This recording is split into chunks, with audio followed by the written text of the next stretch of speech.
আবার রমজান মাসে অনেকে আবার সারা দিন রোজা রাখার পরে সন্ধ্যাবেলায় বিড়ি দিয়ে ইফতার করে।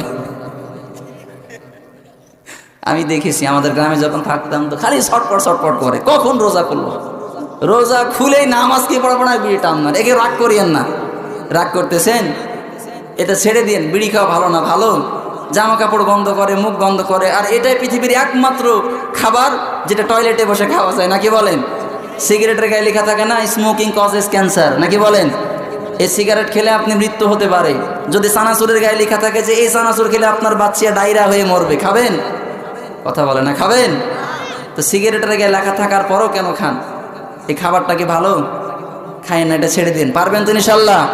রমজান মাসে অনেকে ছাড়ে, রমজান শেষ আবার ধরে ফেলে না, এইটা করিয়েন না। আমাদের ইমান কেমন ইমান, সকালবেলা ইমান আনে, বিকালে ইমান ভেঙে যায়। অনেকেই হারামের সঙ্গে সম্পর্ক আছে। এক লোক তার বউরে ডাক দিয়ে বলে, বউ সামনে রমজান মাস, আগামীকালকে যেমন রোজা, ফজর থেকে নামাজ ধরেছি, ফজরের নামাজ পড়লাম, জোহরের নামাজ পড়বো, আর হারাম খাবো না, একেবারে পাক্কা ইমানদার হয়ে গেলাম। বউরে ডাক দিয়ে বলে, কোনো বাজার সদাই কিছুই করতে পারবো না, টাকাও নেই, যা পারিস কর, দুপুরে এসে খাবো।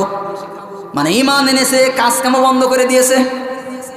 আর বউ চিন্তা করছে, দুইটা সন্তান আমার, ও যদি না খায় সন্তানদেরকে তো খাওয়ানো লাগবে। অন্যের বাড়ির মুরগি বাড়িতে আসে না, এ কথা বলেন? অন্যের বাড়ির মুরগি বাড়িতে এসেছে, ও ধরে জবাই করে দিয়েছে ওর বউ।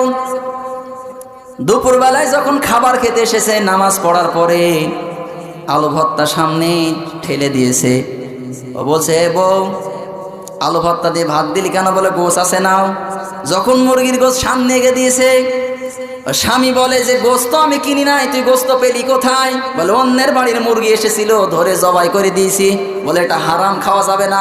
বলে, তুমি খেও না, তোমার জন্য রান্না করে নি, আমার সন্তানেরা খাবে, আমি খাবো, এই যে তোমার আলু ভর্তা দিলাম, খাও। আচ্ছা বলেন তো, সামনে যদি মুরগির গোশ থাকে, আলু ভর্তা দিয়ে ভাত খেতে ইচ্ছা করবে? এটা কথা বলেন রে ভাই, আলু ভর্তা দিয়ে ভাত খেতে ইচ্ছা করবে?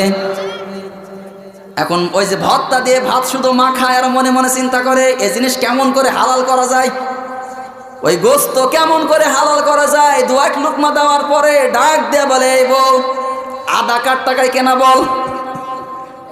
বলে, তোমার টাকায় কেনা। বলে, রসুন কার টাকায়? বলে, তোমার। পেঁয়াজ কার টাকায় কেনা? বলে, তোমার টাকায়। তাহলে ঝোল হবে কার? বলে, তোমার। বলে, ঝোল দে। কি বলছে? এই ঝোল দিয়ে আমি গোশ খাবো না, যেহেতু মশলা আমার হালাল, টাকার কেনা, ঝোল আমার হালাল, নাকি বলেন? ঝোল হালাল নাকি হারাম? এই কথা বলেন।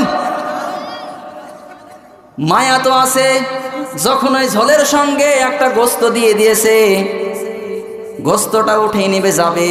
বউ যখন উঠিয়ে নিতে গেছে, বলে, পাগলি রাখ, অসুবিধা নেই, ঝোলের সঙ্গে এক এক পিস গোস্ত আসলে ওটা হালাল, অসুবিধা নেই। এই যে আমরা মুসলমান বাংলাদেশে খুব চালাক এবং ধালদাবাজ। রমজান মাসে রোজা রাখে, রমজান মাসে নামাজ পড়ে, রমজান মাসের পরে এই যে এশারের সময় যখন আসে, তখন তো হালাল সবই, নাকি বলেন? এই কথা বলে না, কথা বোঝেন না আমার? রমজান মাসে মোটামুটি ভাবে চলে, রমজান যখন পার হয়ে যায়, আবার যেই কারো সেই, এই ইমানে কিয়ামতের মাঠে নবীজির কাছ থেকে সুপারিশ পাওয়া যাবে। আর জোরে বলেন, যাবে।